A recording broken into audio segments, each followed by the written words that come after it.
I'm going to show you these house jacks and talk about the best practices. I do want to start off by saying this is a house jack and not a bottle jack because there is a distinct difference between the two. A bottle jack is if you're trying to lift a load very quickly. It's not meant for a permanent solution, whereas these are going to be potentially there for years. You know, these are permanent structures. You don't have to use them for permanent structures, but that is something they're capable of. These are capable of 10,000 pounds. So I'm going to show you right now what to expect.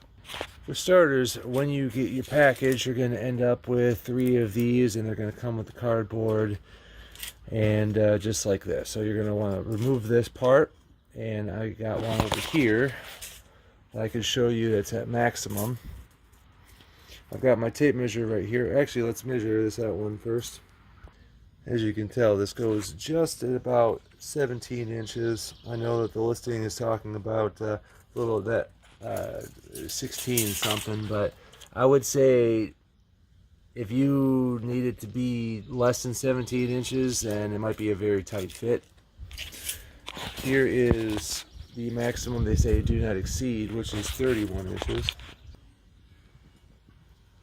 So you can see that that's what it looks like where they start saying it become dangerous to go beyond that point. Now it is also marketed as being for 30 inches, so you see there's a generous amount of gap that we've gone beyond that. They say do not exceed 31 inches, and the reason is because if I were to give this just a couple spins, whoops, I'm going the wrong way, just, okay, yeah, so it's actually very close to coming off when it's at that height, and that's on both ends. So this thread is, maybe you can see it right here. If I peek through that hole, you can't see the thread. So that's actually what I would consider overextended, and obviously you don't want to have something that's that far up because then this could fall out on you. When you look at the hardware, it's really not that complicated of a thing. You've got one long thread rod.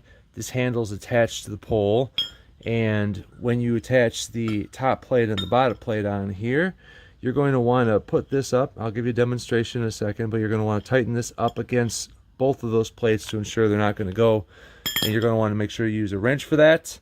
So I'm going to go ahead and show you a demonstration of best practices for that.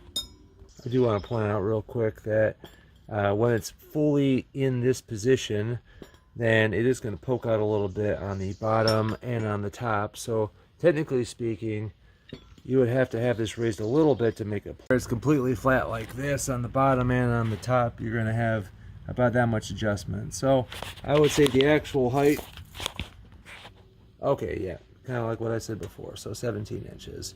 So I wouldn't try to squeak this thing in anything shorter than that. Now, for the best practices of being able to use this, there's a couple things you want to keep in mind.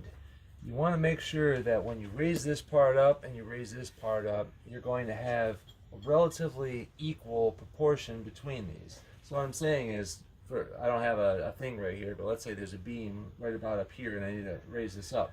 Now I could turn this and make this, whoops, I could turn this and make this eventually reach to where my hand is, but the safest practice is to make sure that the distance from this and this in the center is going to be as equal as possible. So I'm going to go ahead and make those relatively equal. There's also one more thing to note, that I'm going to be turning this handle clockwise, which is going to be raising this from the bottom portion. And I'm going to give it a couple turns right there. And then I'm going to do this counterclockwise so that it can actually raise up and keep proportional. So clockwise, clockwise. Here we go. And you want to maintain that same distance until you're able to get to your desired height. And then once you're already there, sorry, I had to turn that camera off for a second. But when you reach your desired height, well, after you've gotten to the point where you want it to be, and you're already starting to apply the pressure, then you can go ahead and maybe just crank that out because you got more leverage right here, right? You can only hand crank this for so much. You'll do that for your micro adjustments. Oh yeah, So before I go to the next thing, these are going to ultimately keep this in place, and you want to make sure that you're going to use a wrench. I'm going to hand tighten these right now because I don't have anything under it, so I don't want to make it a real hassle for myself.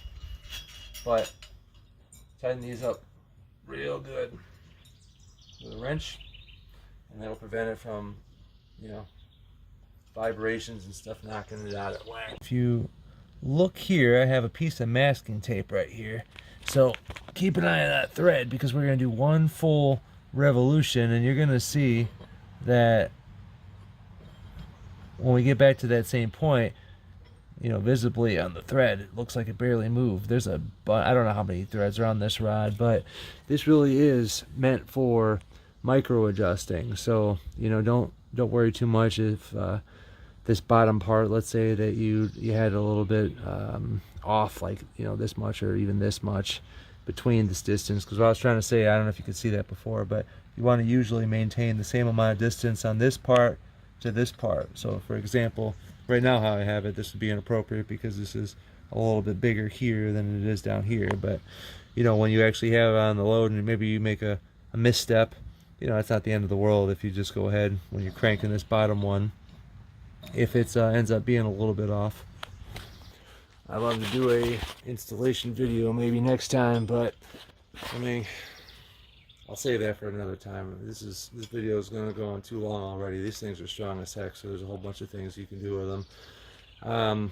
For me, I was planning on having a workbench out here, and for example, these jacks would be perfect. I mean, it's kind of hard to see the ground. This place is a mess right now.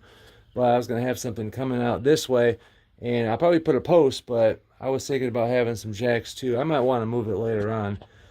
This gives me a little bit more flexibility, so I don't have to cement the post in. I can just have something secure on it and to keep it up on there. But obviously that's going to have to wait until I'm ready for that. I want to thank the company for sending these out to me so that I can demonstrate them for everybody. I think they're very well made, and I would definitely recommend them.